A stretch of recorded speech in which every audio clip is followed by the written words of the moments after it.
Selamat datang kembali di bahasan kita. Kali ini kita mau coba kupas tuntas ya, satu pandangan spesifik nih. Iya, betul. Soal adab bicara buat wanita dalam Islam.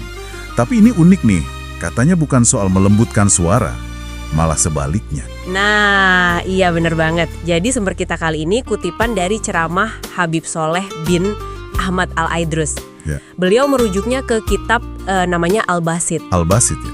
Karya siapa itu? Itu karya Imam Hasan Al-Wahidi. Beliau ini ulama mazhab Syafi'i.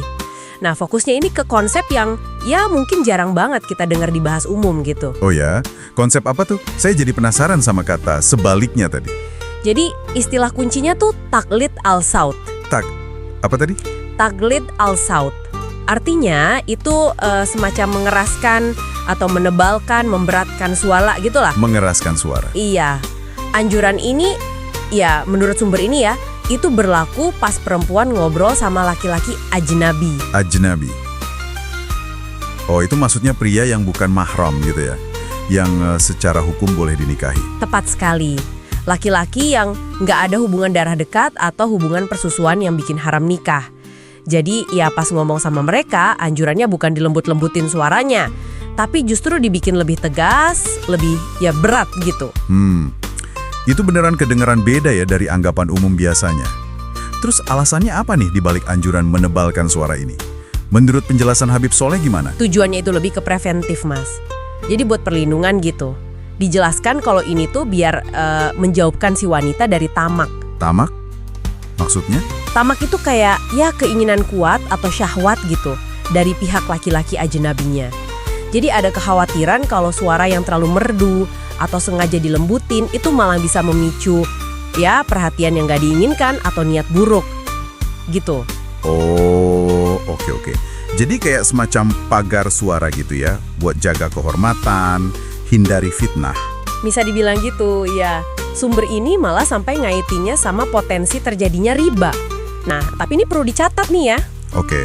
Istilah riba di sini dalam konteks ceramah Habib Soleh ini kayaknya dipakai lebih luas deh artinya. Bukan cuma soal finansial. Bukan riba uang gitu ya? Bukan itu. Lebih ke dampak negatif yang serius. Mungkin kayak fitnah besar atau bahkan ya beliau sebutin juga potensi pelanggaran kehormatan gitu. Jadi si taklid al-saut ini dilihat sebagai langkah pencegahan aja, biar nggak kejadian hal-hal buruk itu. Paham.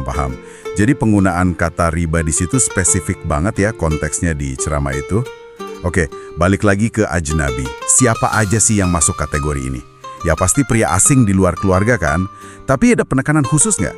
Nah ini dia nih, bagian yang menurut saya cukup mengejutkan ya, dan ditekankan banget di sumber ini. Selain pria asing pada umumnya, Habib Soleh itu secara spesifik nyorot soal saudara ipar laki-laki. Hah? Ipar? Saudara laki-laki suami maksudnya? Iya, betul. Saudara kandung suami. Loh, kok justru ipar yang disebut khusus? Kenapa gitu? Bukannya mereka ya masih hitungannya kerabat dekat kan kalau interaksi sosial sehari-hari? Nah, di sini argumen uniknya menurut sumber ini, Habib Soleh jelasin interaksi sama ipar laki-laki ini bisa sangat menjanjikan bagi setan. Itu kutipan langsung dari ceramahnya loh. Waduh, kenapa bisa begitu? Alasannya, gini, kalau ipar laki-laki datang ke rumah, apalagi pas suami lagi nggak ada, itu kan seringnya nggak bikin curiga tetangga atau orang sekitar. Oh iya juga ya. Dianggapnya kan, oh itu kan keluarganya. Beda ceritanya kalau yang datang teman pria si suami atau orang asing lain, itu mungkin lebih gampang bikin orang bertanya-tanya kan? Ah, ngerti logikanya. Justru karena potensi interaksi yang nggak dicurigai ini ya, makanya anjuran jaga cara bicara, termasuk nebelin suara, tetap berlaku. Bahkan mungkin lebih ditekankan lagi ya ke ipar. Tepat, tujuannya ya konsisten. Nutup celah potensi fitnah. Oke. Mencegah aja jangan sampai timbul niat yang nggak bener dari si ipar cuma gara-gara denger suara ipar perempuannya yang mungkin kedengeran lembut atau gimana gitu. Menarik sih penjelasannya. Terus ada cara praktisnya nggak buat melakukan taklid al-saut ini? Nebelin suara kan kedengarannya agak abstrak ya? Ada disebutin satu cara. Gimana tuh? Yaitu dengan meletakkan atau sedikit nutupin mulut pakai telapak tangan pas lagi ngomong atau jawab pertanyaan dari laki-laki ajnabi itu. Oh, ditutup pakai tangan gitu? Iya, semacam teknik fisik sederhana aja sih.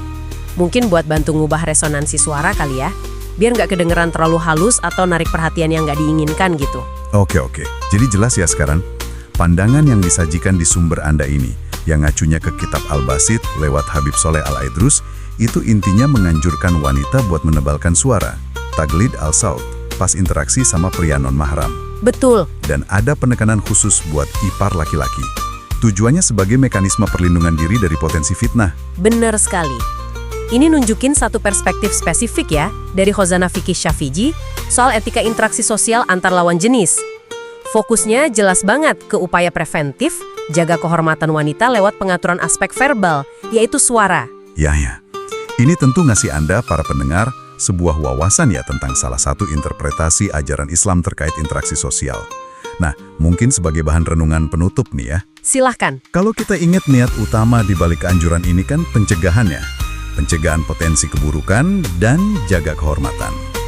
Nah, kira-kira bagaimana Anda melihat relevansi atau mungkin cara menginterpretasikan prinsip menjaga batas interaksi ini di zaman sekarang? Dalam konteks kehidupan sosial modern yang, ya kita tahu sendiri, sangat beragam dan terus berubah ini.